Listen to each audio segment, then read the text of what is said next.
Alors, cette mission de parler de secours à 3 personnes qui soient hors de votre entourage immédiat, avez-vous réussi à le faire? Si oui, je vous félicite vraiment parce que vous êtes sur la bonne voie. Dans le cours d'aujourd'hui, nous allons nous replonger dans l'étude des ordonnances. Vous en connaissez déjà 2. L'univers ne connaît pas le temps et l'univers ne connaît pas les chiffres. Voici maintenant une nouvelle ordonnance. L'univers ignore les distances en tant que mesure. Nous savons que les kilomètres sont des chiffres pour définir ou mesurer une distance. La bonne formule à employer serait de dire à proximité de ou vers telle destination par exemple. Sachant que la distance n'existe pas par votre pensée, vous pourriez demander qu'une personne éloignée vous téléphone par exemple. Vous n'avez pas très bien compris? Vous voulez savoir si l'univers va faire en sorte qu'une personne éloignée vous téléphone suite à votre formulation? Certainement. Mais attention, il faut employer toutes les règles, les ordonnances, mais aussi les lois que nous étudierons dans les jours à venir.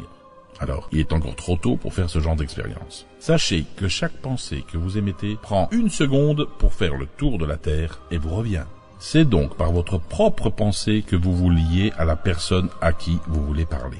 C'est impossible que cela ne marche pas. Si vous respectez toutes les notions et si jamais cela arrivait, quand vous reverrez cette personne, elle vous dira qu'elle avait l'intention de vous téléphoner, mais qu'elle n'avait pas votre numéro sur elle. Ah, ou alors qu'elle l'a fait, mais que vous étiez techniquement injoignable, parce que votre ligne était occupée et que vous n'aviez pas de réseau. Mais vous aurez votre réponse.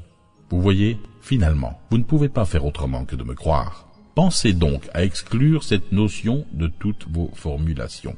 Sachez que les litres et les mètres sont aussi des mesures quantitatives.